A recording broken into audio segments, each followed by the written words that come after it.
देखिए latest episodes बिल्कुल ad free. हाँ बोला का बोलत का बड़ा शरद अभी तक ढूंढना पहिला। अच्छा इतना से समय में वो कहाँ जा सके लिए बतावा था हमरा के। ना ना ना ना ना हमरा के कुछ सुने के रेखे सुगनी के और अर्जुन के जैसे भी हो घर लेके आवे के ही पड़ी। ना शरद अभय पुलिस के पास जावे के कोनो जरूरत नहीं थे। अभय पुलिस के हम ना बता सके नहीं बात बिगड़ जाई। बात के समझा शरद। देखा आज के दिन सुगनी और अर्जुन घर पर नहीं खे। अगर ये प्रेस के पता चल जाये तो जाना तरह का हुई। पुलिस अगर आई तो वो अकेले ना आई, वो अपना साथ प्रेस के भी लेके आई। ठीक बा रखा तू थोड़ा ढूंढा प्लीज। अंजलि प्लीज हमार बात समझे की कोशिश करा। ये सब कुछ सोचे के अब कोनो फायदा नहीं है। हमार मन में तो एक के बात आवता मतलब पोता बहू जब घर से भाग गई रहे वो दिन शरद ये बोल रहा है कि वो दिन वो ओकरा के ढूंढना पहला। फिर भी माँ और कुछ देर देख लेता नहीं फिर फैसला लिहल जाई। अर्जुन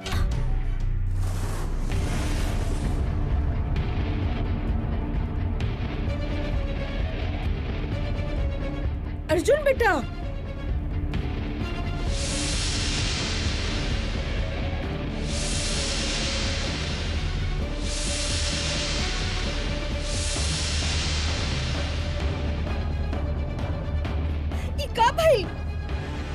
का भाई हमार बेटा के।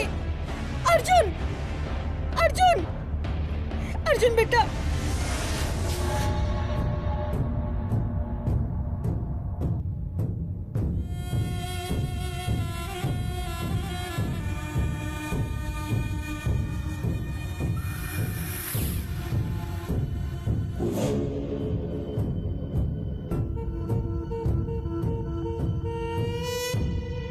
बैठा भाई चला।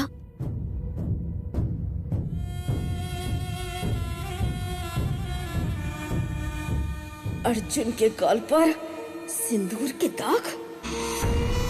दीदी दीदी एक बार शरद भाई के फोन कर दी, बोल दी कि घर चलाए।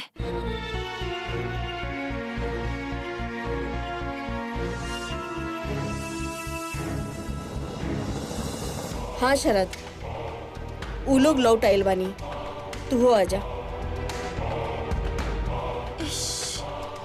का हालत हो गई बा भाई के।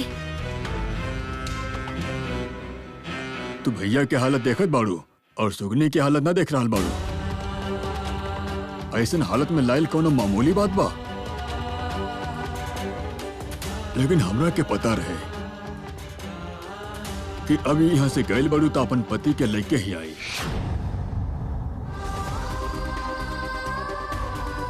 अगर पत्नी अपने मन में ठान लेता मौत के मुंह से भी निकाल सकेली।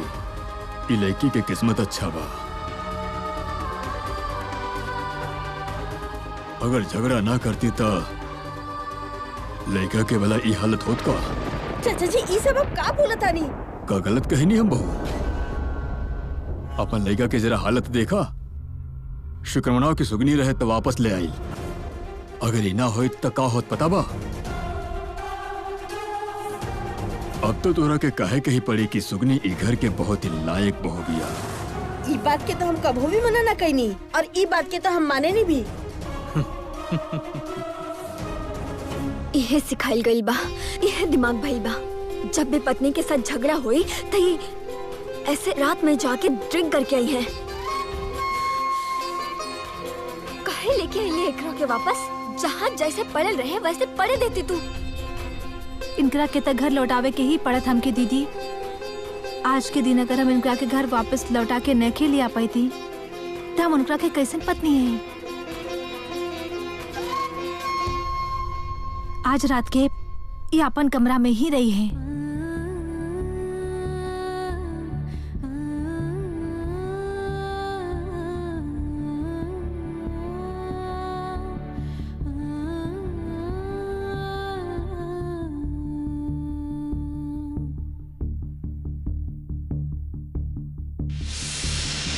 हम आपके काले रहनी माँ कि अपन पति के लौटा के ले आई।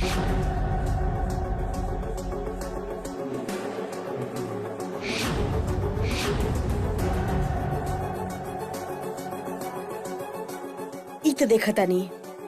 तो तू का ई क्रेडिट लेवे के खातिर हमार बेटा के साथ झगड़ा करके ओकरा के बाहर भेज ले रहलू? यह बात बना, झगड़ा काहे कैले रहलू बतावा ता? अगर तू ओकरा से इतना झगड़ा न करतू तो ओकरा के टेंशन भी ना होत। अच्छा, इस शहर के सारा नाइट क्लब के तू जाने लू?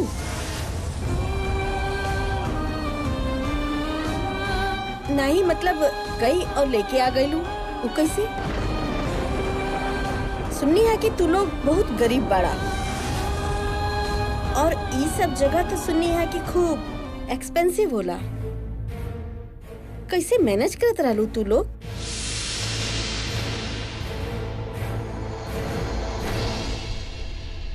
ना माँ, हम कबो भी नाइट क्लब नहीं गए हैं और ना ही कोनो दिन हम जाए, लेकिन आज हम जाके देखने की नाइट क्लब कैसन हो खेला और जान गए नहीं हम आज।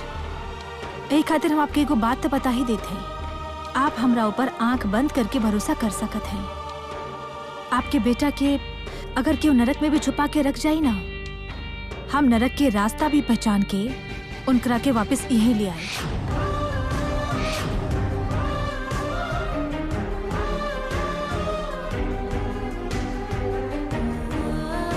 जाना तारू पोता बहू, अर्जुन के बहुत अच्छा किस्मत बा कि तोहार जैसन पत्नी मिलल।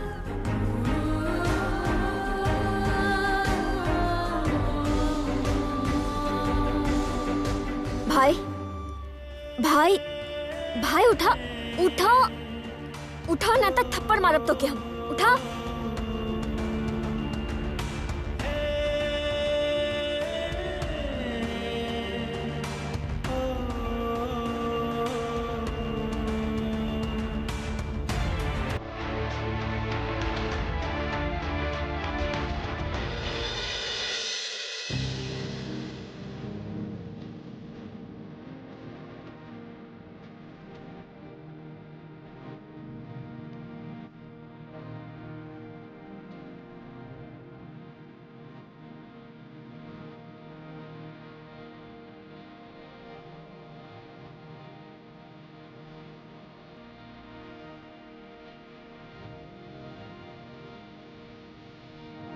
तू अकेली चल गई लेलू अर्जुन की लेवे खातिर।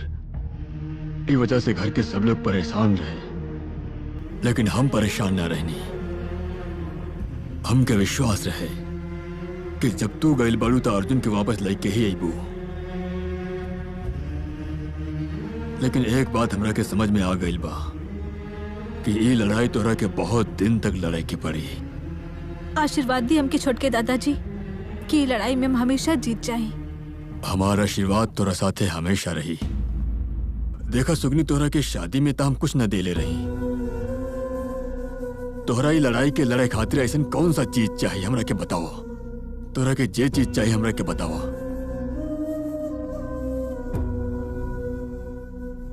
हमके सिर्फ इतना ही आशीर्वाद दी दादाजी कि इनकरा के सारा सच्चाई के पता चल जाए, सब पता चल जाए।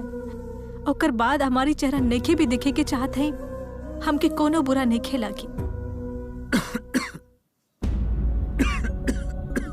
ये देखा, देखत बानी बारिश में भीगला से एकरा के सर्दी खांसी हो गई। सच में हमार भाई बस बड़ा हो गई बाड़े, पर दिमाग ना आई बकरा, कुछ न समझत बाड़े। सुना ना, तू एक दूसरा कपड़ा निकाल दा ना। हाँ दीदी, हम अभी बदल देते हैं। अच्छा सुन, ए तू भी तो भीग गई बाड़ू, तू भी चेंज कर लाना था, तहार तबियत खराब हो जाई। हमके कुछ भी नेखे हुई, हमके इस सब के बहुत आदत बा। हम इतना जल्दी बीमार नेखे पड़ सकत हैं। सुगनी हम बोलत बानी, सुना। दीदी आप सुनी, बहुत देरी हो रहा बा, इनकरा के ठंड लग जाई। हाँ हम बदल देत बानी अभी। एका भैया के शरीर तक बुखार से तप रहल बा। का हो गई? बुखार तो आई ही, शरीर पे इतना दर्द देवे से का बुखार ना आई का। देखा ई बा इनकर सुहाग रात। देखा, अगर जो डॉक्टर के बुलावे के पड़े तो बुला ला। छोड़ दादू, हम देखत बानी, अभी बहुत रात हो गई बा, अब जाई।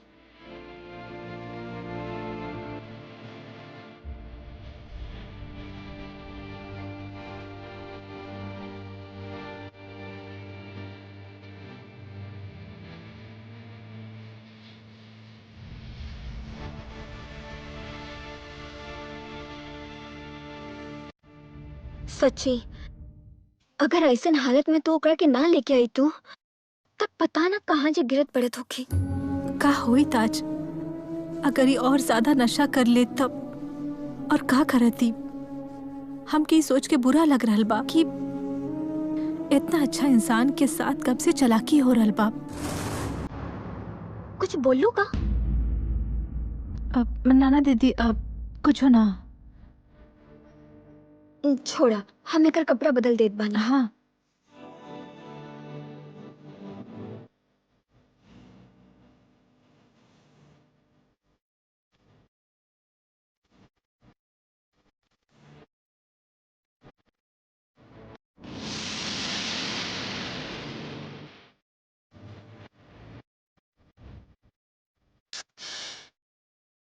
एकर शरीर तो अभी भी बहुत गर्म बा।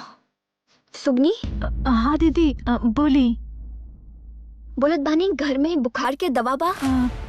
इतना हमके नहीं पता बा अभी। अच्छा ठीक बा, हमार रूम में रखल बा, हम लेके अभी आवा तनी।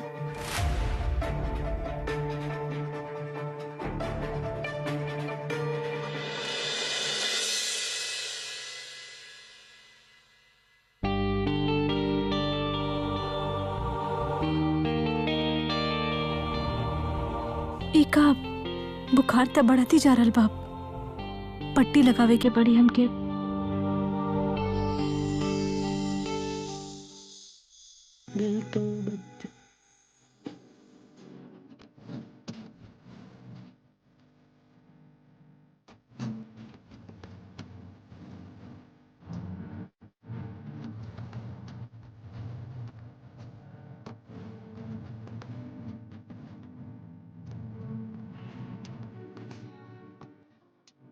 सर में बहुत ज्यादा दर्द हो रहा बा। हाथ के छुड़ैया मत, अच्छा लग रहा बा।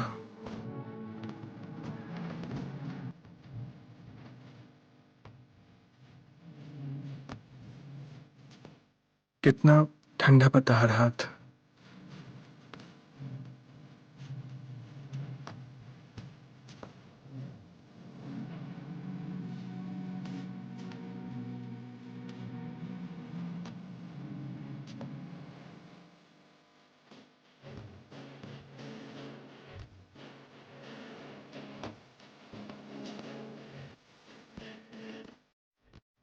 कितना आराम बा।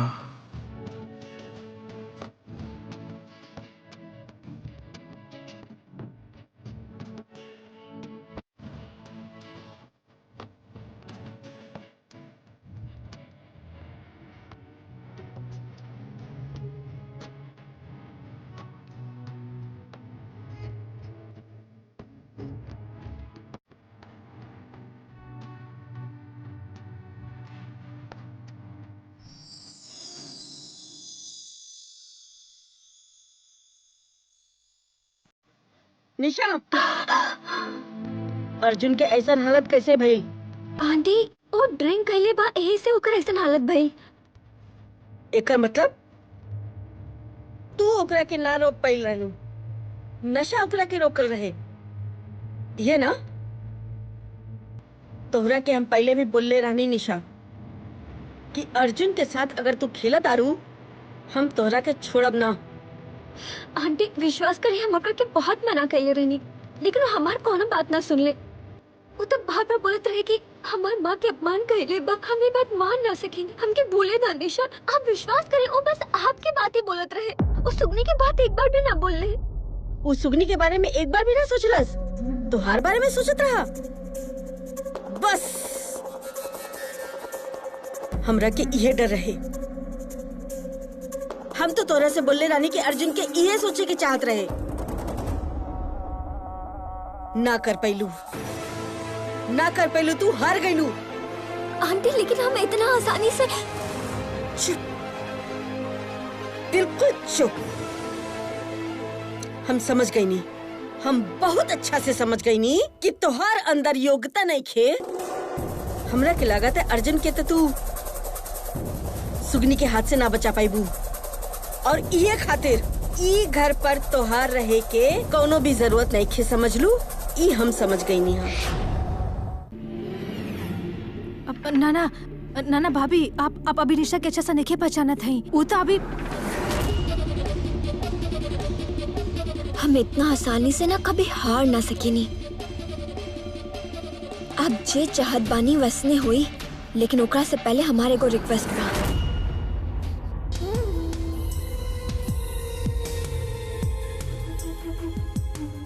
अब हमके थोड़ा दिन के समय दा, लेकिन हम कैसे का काम करत बानी ई बात अब हमसे पूछब ना। मतलब अर्जुन ओकरा के कुछ होई ना, अर्जुन के कोनो नुकसान ना होई ई बात के गारंटी हम देत बानी। लेकिन आप हमके हमार तरीका से प्लान करे दे इस बार। लेकिन नाइट क्लब के बाद कैसे लीक भइल ई हमके समझ में ना रहल बा। ई बार हम जे करब ये हम केहू के जाने ना देब कि हम का करत बानी। और ई बार सुगनी देखिए कि हम का करत बानी।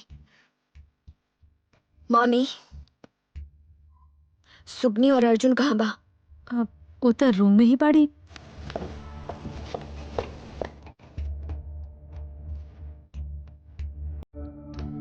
आप कहाँ जा रहे हैं?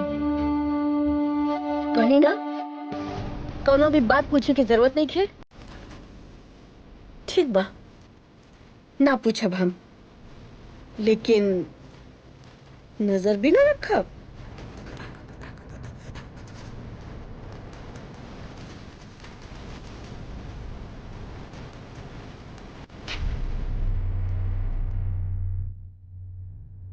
का बात बा?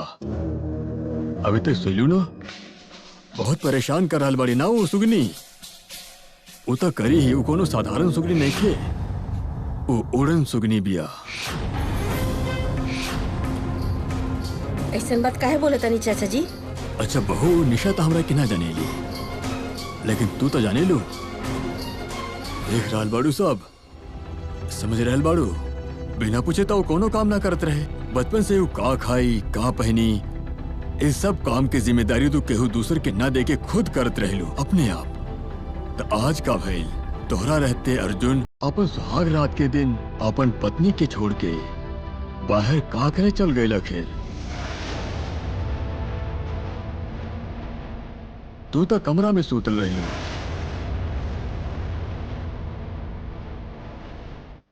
हाँ हाँ, हम ये बात तो सुननी। अच्छा, तोहर कमरा के छत टूटल बा का?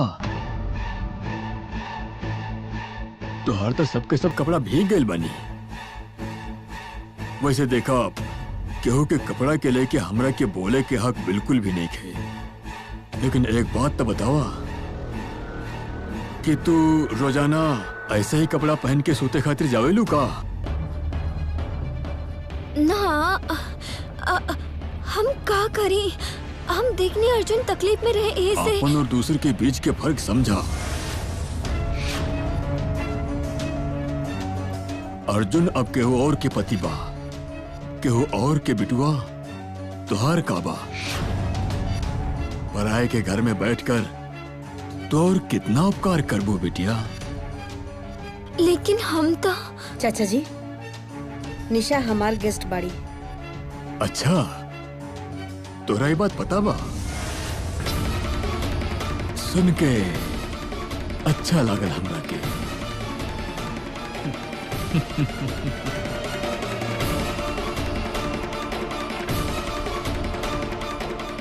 चाचा जी का सब कुछ समझ गई मिया।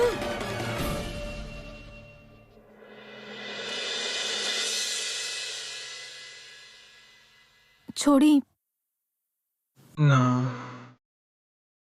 का करल है, छोड़ दी। आपकी बुखार बढ़त जा रहल बा, पानी के पट्टी देवे के पड़ी।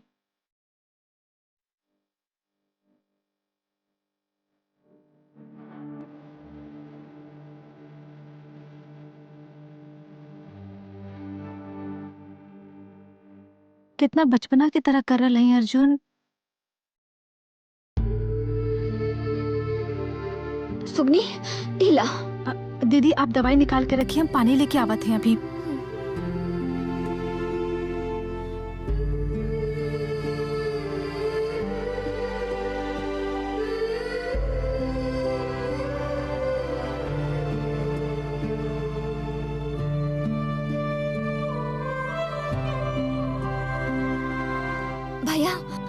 आकरा एक बार आकरा दवा खाला खाला।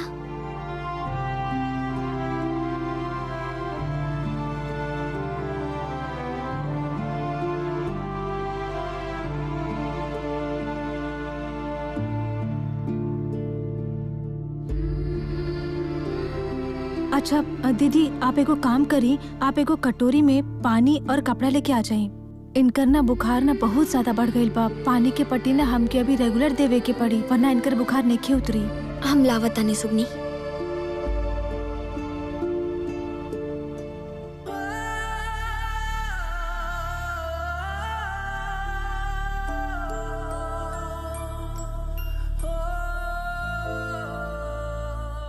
सुगनी इला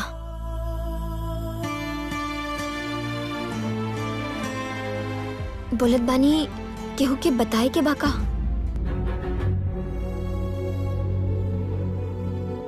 अरे रहे दी दीदी, केहू के परेशान करे के कोनो जरूरत ना बाप।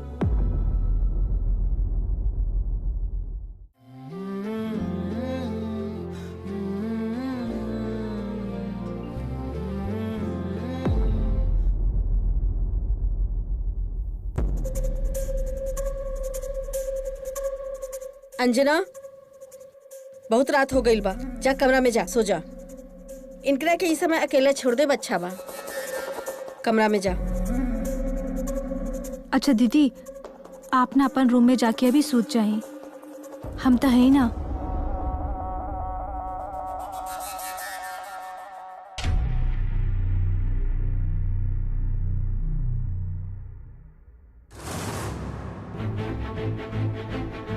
आपके बेटा इतना रात के आपन ही कमरा में बा माँ, कोनो पब या नाइट क्लब में नहीं खिबा।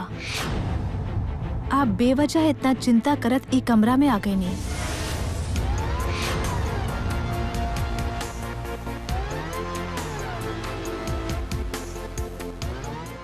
बहुत ज्यादा चालाक बना तारू सुगनी, बहुत ज्यादा।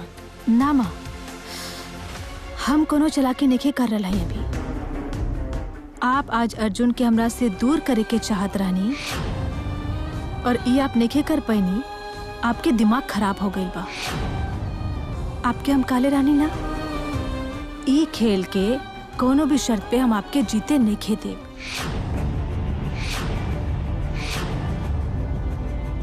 हम अपन वादा पूरा कर देनी।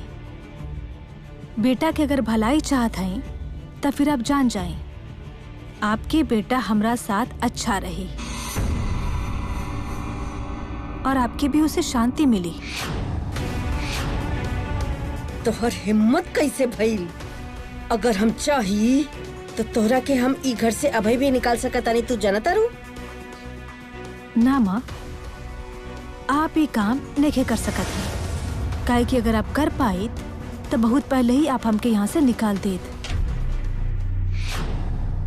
सुगनी, आंटी बहुत अच्छा इंसान बानी और तू उनका अपमान करत बारू। ये बिल्कुल अच्छा बात ना बा। निशाई, हमनी के परिवार के बारे में बात हो रहल बा भी। तू मेहमान बाड़ू, मेहमान की तरह ही रहा। मेहमान? ताकत तहार गलती पे मेहमान कुछ बोल ना सकेले। कौन बात सही बा कौन गलत बा, ये हमके तोरा से सीखे की जरूरत नहीं पड़ी निशा। जौन समझे करे उ हम समझ गइल है। का समझ गइल बाड़ू तू? धीरे से बात करा। अर्जुन के तबीयत ठीक नहीं बा, सर में दर्द हो रहल बा। और का समझ रहल बाड़ू? समझत बाड़ू जौन लड़की आज के रात के दिन दोसर के पति के ओकर अपन पत्नी से दूर लेके जा रहल बाड़ी, उ चाहे जो भी हो जाए वो सही तो नहीं हो सकेला ना। सुगनी, बोली ना, धीरे से बात करा।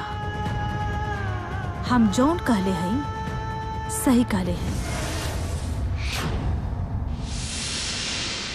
माँ, अर्जुन के तबीयत खराब बा। हाँ? अभी अगर अर्जुन के परेशानी होई ना तो अर्जुन के तबीयत और ज्यादा खराब हो जाए।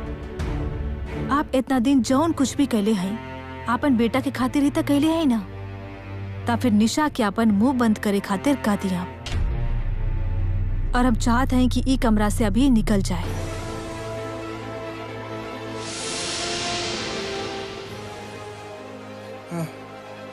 अर्जुन, अर्जुन बेटा, का भइल बेटा? आप देखा हम तोहर माँ बनी, हम ऐजा आ गई नहीं हाँ, तोरा के कुछ ना हुई। देखा तारू तू हमार बेटा कितना खुश हो गइल बा, हमरा के देख के वो खुश हो गइल बा। तू एगो काम करा सुगनी, अब ई कमरा से तू जा, एकरा साथ रहब तो ऊ सही हो जाई। जब भी अर्जुन के बुखार भइल बा हम ही ओकरा साथ रहनी है, तू जाए जैसे। ठीक बा, अगर ऐसा नहीं बात हम यहाँ से चल जाते, हमके यहाँ से जाए में कोनो दिक्कत ना बा। वो अगर ऐसे ही ठीक हो जाले हम इहे में राजी हैं।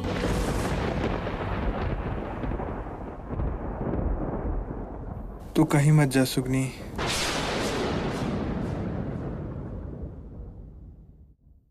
आई लव यू सुगनी, हम तारा पास ही रहल चाहता नहीं।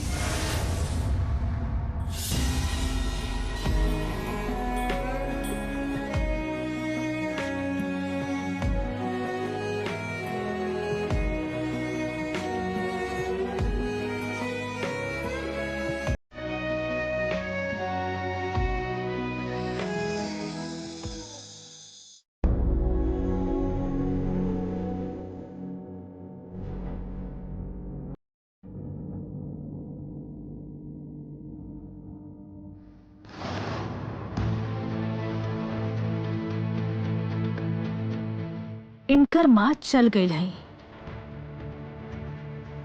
काहे गई नहीं पता बा ना? काहे कि इस समय पति पत्नी के एक साथ रह के चाहे। सुन लो ना, तो उनकरा के हमनी के साथ रह के बा। चल जा यहाँ से तू। गलत करत बाड़ू तो सुगनी। हम कोनो गलती नहीं कर रहा है, सबके गलत चेहरा हमार सामने खुल गई बाप। वक्त बर्बाद ना करके प्लीज तू यहाँ से चल जा।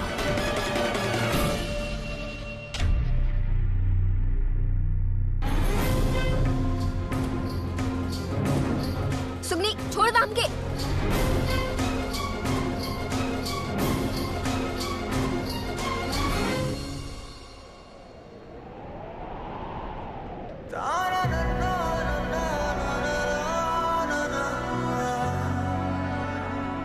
I hate you, Sugni. I hate you.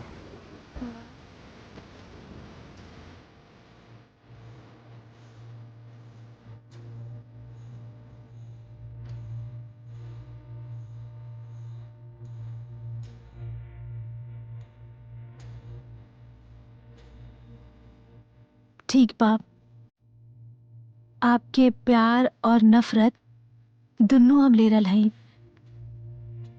दादी माँ सही कहली, आप एगो बच्चा के जैसा नहीं। आप जब तक बड़ नहीं हो जाले वादा करत है, आप जब तक बड़ा नहीं हो जाले ना, उतना दिन हम आपके छोड़ के कहीं भी नहीं जाए।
तू हमार सीना पर सर रख के काहे सुतल रहला? अब आपके का हो गई? थोड़ा ही देर पहले तो आप हमारे सर पे हाथ फेरत रहनी। वो तो हम होश में नहीं कहीं नहीं। अगर हम होश में रहती तो तारा के हम सर अपना सीना पर नहीं रखे देती सुगनी। हम नहीं रखे देती। तू ही मत सोचे कि हम सब कुछ भूल गए बानी। ना अर्जुन, हम नहीं सोच रहे हैं कि आप सब कुछ भूल गए हैं, लेकिन आज सुबह से जी वक्त बाप जहां हम आपके सीना पर सर रखे सूतल रहनी, पिता हम कब्बो भी नहीं भूल सकत हैं। हमके पूरा विश्वास बा कि हम खुद के एक दिन सही साबित कर दे,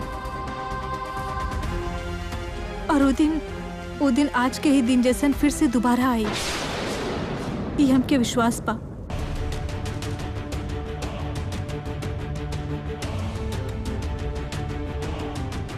और वो दिन आप हमके आके खुद ही कहब कि आपके सीना पर सूते के बा हमके। ना सुगनी, वो दिन तो तहार जीवन में कब्बो ना आई। काहे कि तहार सच प्रमाणित करे के खातिर हमार माई के गलत साबित होवे के पड़ी, जे कि वास्तव में संभव नहीं खे। हमार माई गलत नहीं खे हो सकता नहीं सुगनी। आज भी ना, आवे वाला दिन में भी ना। तू हमार माई के गलत साबित करे के कोशिश कर रहल बानी, करते रहा, जितना मन हो करा, लेकिन तू हमार माई के कभी भी गलत साबित नहीं कर सकेलू। तू बेकार ही कोशिश कर रहल बानी सुगनी।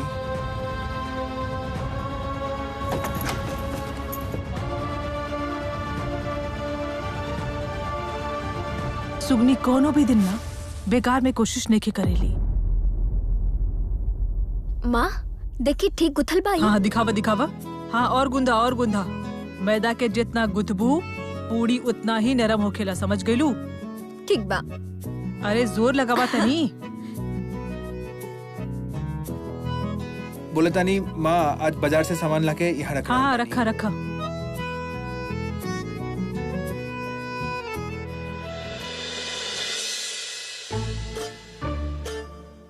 अच्छा सुना, अरे छोले में तोहार माँ हींग देवेली का? हाँ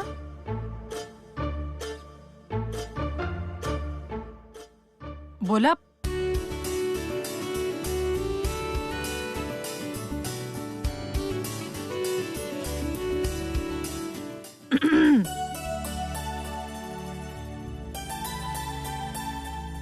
बोला थी आंखों ही आंखों में बात कर रहा है, मुंह से कुछ नहीं बोल रहा है ना, मतलब आंखों ही आंखों में ना। असल में मतलब ई नया आइल बानी ना। हाँ। हमार घर में बहुत कुछ एकरा के पता नहीं के, यही खातिर दिखावे खातिर बुलावत रहनी। हाँ ओ अच्छा ठीक। हाँ जा बेटुआ जा, लेकिन रसोई घर के अंदर तोहरा के खड़ा होए के कोनो जरूरत नहीं खे। उस सब तोहर माई बिया ना। हाँ बाबूजी समझा दी, तू खाली घर वगैरह देखा जा। हाँ बाबूजी ठीक बा। तारा सुनली ना बाबूजी का बोलनी? तनी इधर आवा ना, एगो बात बोले के बा हमरा के। तनी काम बा, आवा तनी एक बार। अब हाँ अरे जाना, हम सब कुछ कर लेब ना, तू जा। जरूरी बात बा ना। हाँ तू जा आवा। अरे जा।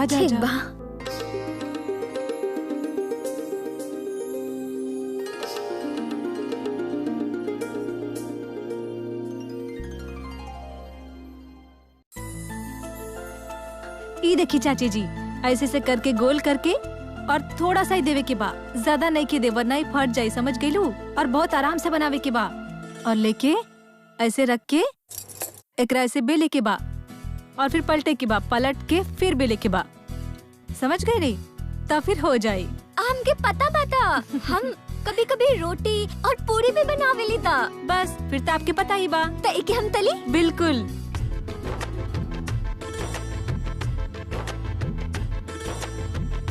देखी कैसन फुलल बा, देखी बहुत सुंदर, देखी ना? हाँ वाह का सुंदर फुलल बा। सबके पूरी लेकिन ऐसे ना फुलेला है ना? तो अपन माँ से सब बनावे सीख ले बाड़ू ना? अरे ना दीदी, हम तक कुछ भी नहीं सीखले हैं बनावे खातिर। सीखले बाड़ी हमार बड़की दीदी, हम तो दूर से देख देख कर ही सीख गए हैं। एकर मतलब तू भी चीटिंग करके पास करे सीख ले बाड़ू ना? चाची में चीटिंग करके पास करे वाला का बात बा? ऐसा ना होखेला, ना होखेला। अरे सुना, अरे तू तो हमार गुड मॉर्निंग केक के बारे एक्सेलेंट मॉर्निंग कह देलू। अरे यही देखा, हमार सुबह होवे से पहले का कैला से एगो फुलकर फुलकर कचौड़ी भेजले। अरे छवि देख के का असल में स्वाद मिटेला। अच्छा लागी कैसे? अगर खाए के समय अगर ओकर खुशबू ही न मिले तो खाए में मजा आई भला। अरे अंजना, हम जब छोट रहनी तो सामने एगो कचौरी की दुकान रहे, वहाँ पर बहुत दूर दूर से लोग आवत रहे। ओकर खुशबू कितना प्यारी रहे।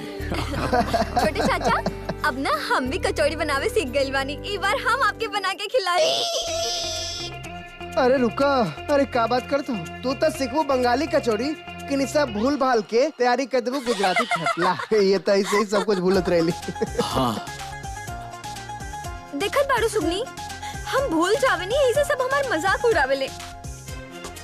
अच्छा चाची जी, हम आपके एगो ऐसा ट्रिक सिखा देब ना जो ना आप कबो भी नहीं भूल सके नहीं। सच्ची? एकदम। अरे काका जी बैठी ना। हाँ बैठे थे।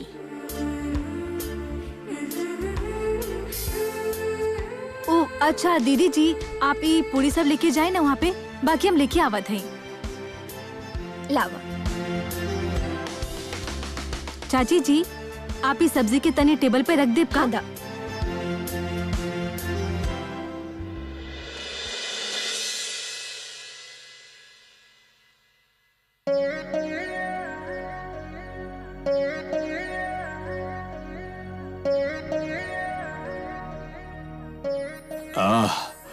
कितना दिन के बाद ऐसा सब्जी देखनी है।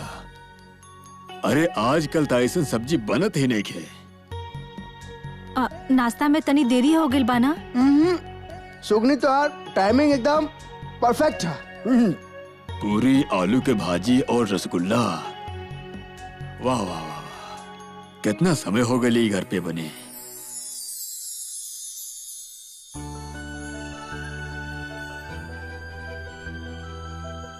वाह। अच्छा दीदी जी, आप यहाँ पे तनी देखी, हम ऊपर जाके पिताजी के तनी नाश्ता दे के आवत हैं।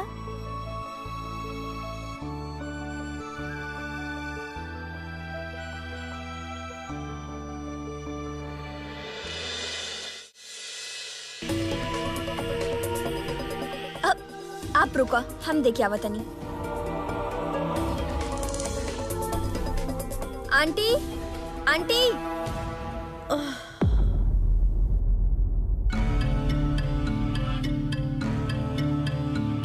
Aunty, good morning. का बात बा?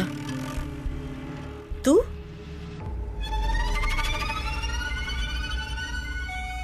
हाँ आंटी, हम। I am really very sorry aunty, but हम ना आइला से ना रह पाईनी। कल पूरा रात हम सो ना पाईनी, बहुत तकलीफ होत रहे।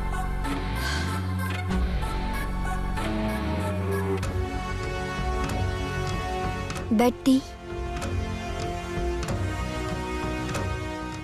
हम कल रात में एक बार आयल रहनी यहाँ,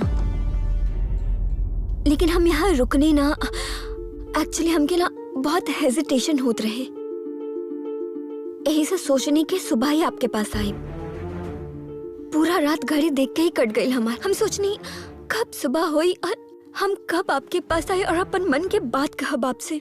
तोरा के हेजिटेशन काहे हो गई? घर में रहे से आंटी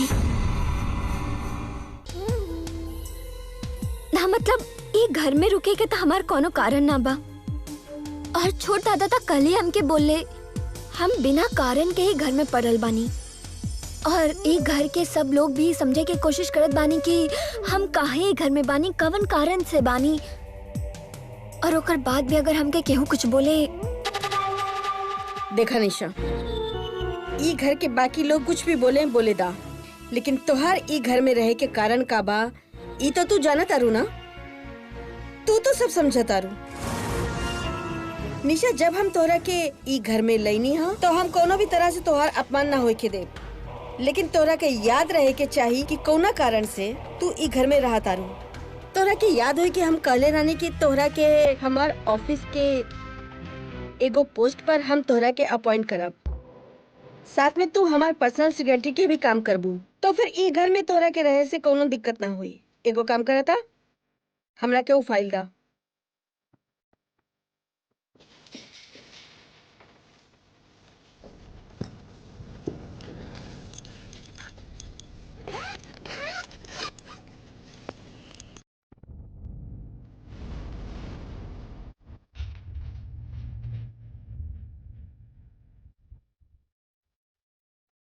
इला तोहार अपॉइंटमेंट लेटर।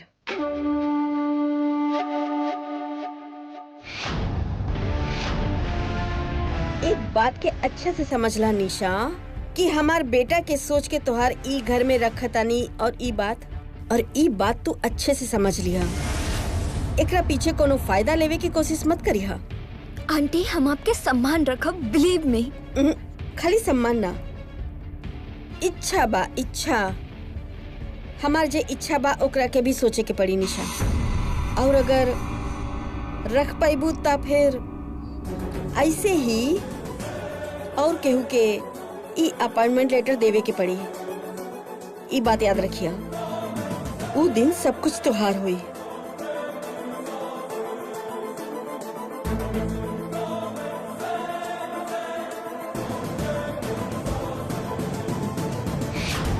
बस अपॉइंटमेंट लेटर तो लेवे आयल ना रहनी। एक घर के सब कुछ हमार हुई एक दिन, ओकर बाद देके हम आपके कहाँ निकाल के फेंक दे।